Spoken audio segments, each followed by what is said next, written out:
जो भी राजनीति हो रही है हर्षवर्धन जी, वो गलत है, लेकिन इतनी बड़ी चूक हो जाती है, जिम्मेदार कौन? संसद में कैनिस्टर्स पहुंच जाते हैं, ठीक है, वो कह रहे हैं कि प्लास्टिक के कैनिस्टर पहुंच गए। मैं कह रहा हूं कल को प्लास्टिक का असला भी बनता है विदेशों में, तो वो कोई जूते में छुपा के नीचे चला गया। हम देखते हैं रोज कस्टम का एयरपोर्ट से वीडियो, वो ट्वीट डालते हैं आजकल, मतलब जो अटैची होती है उसके पहिए को खोल के अंदर प्लास्टिक में नोट छुपा के वो हम पकड़ लेते हैं। हमारे संसद के अंदर कोई जूते में डाल के कैन ले गया, वो हम नहीं पकड़ पा रहे। चूक तो है हर्षवर्धन जी, जो गलती है वो गलती है, लेकिन वहीं पे ये जो एनजीओ सर्किट को बचाने की कोशिश हो रही है, और ये जो एनजीओ ऑपरेटिव, ये जो झा साहब हैं, ये जो गायब हैं अभी तक, इससे मेरे को बहुत ललित झा, और ये 10 महीने से रेकी चल रही थी। हर्षवर्धन जी, पंकज जी आपका ऑडियो ठीक हो गया, आ रहा हूं। हर्षवर्धन जी।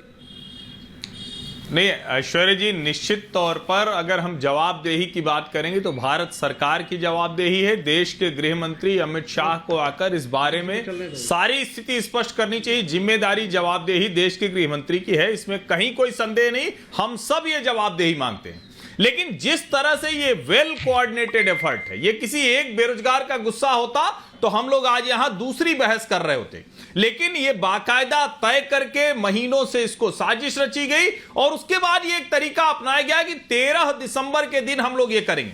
और यहां एक बात बहुत अच्छे से समझने की है कि लंबे समय से देश के लोगों के दिमाग में जो जहर भरा जा रहा था, और मैं इसकी तुलना उस जहर से करूंगा जो जहर जम्मू कश्मीर के नौजवानों के मन में भरा गया। जिस तरह से वहां पत्थरबाजी होती थी, जिस तरह की तकरीरें हुआ करती थी, जिस तरह की तकरीरें नक्सल प्रभावित इलाकों में होती थी, लगभग वैसी ही तकरीरें देश में लगातार हो रही हैं। और यहां अगर आप ध्यान से देखें तो क्या 42 वर्ष की उम्र तक कोई किसी की बेरोजगारी है? मैं तो कह रहा हूं देश के नौजवानों को जरा यह भी सुनना चाहिए, अगर आप कोई काम नहीं कर पा रहे, निश्चित तौर पर आदर्श स्थिति हो कि सरकार सबको रोजगार दे, लेकिन दुनिया के किसी हिस्से में सबको नौकरी देना सरकार के वश का न होता है, न हो सकता है। जब हम दुनिया की third largest strong startup ecosystem है, जब हम दुनिया की फास्टेस्ट ग्रोइंग इकोनॉमी है, ऐसे समय में ये कहना, ये एम्प्लॉयमेंट फैली हुई है, बेरोजगारी है, मैं ये कह रहा हूं नहीं, इनके जैसे लोगों की समस्या और गंभीर है, क्योंकि देश जब इस रफ्तार में तरक्की कर रहा है तो ये क्यास करना चाहते हैं,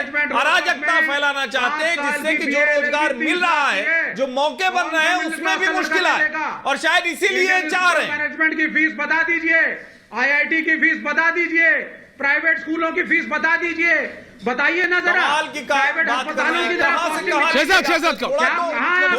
क्या है भाई? एक सेकंड, एक पैटर्न आप देख लीजिए, एक पैटर्न नोट कीजिए, 13 दिसंबर 2001 के हमले में अफजल गुरु को भी संरक्षण कवच, और आज 13 दिसंबर 2023 के हमले वाले को भी संरक्षण कवच। ये इनकी लेफ्ट कम्युनिस्ट नेक्सस जो है, कांग्रेस लेफ्ट नेक्सस, ये आज दोनों प्रकार के हमलावरों को एक प्रकार से सुरक्षा कवच दे रही है। अफजल गुरु को भी ये हालात का मारा, ये इसकी तो जुडिशियल किलिंग कर दी गई, और आज इन लोगों को भी, ये बेरोजगार थे, मतलब कि पार्लियामेंट पर हमला हो जाए, लोकतंत्र के मंदिर पर हमला हो जाए, चाहे वो इस्लामिस्ट जिहादिस्ट करे या ये वामपंथी करे, हम इसको जायज ठहराएंगे। ये क्या तरीका है? रिलैक्स।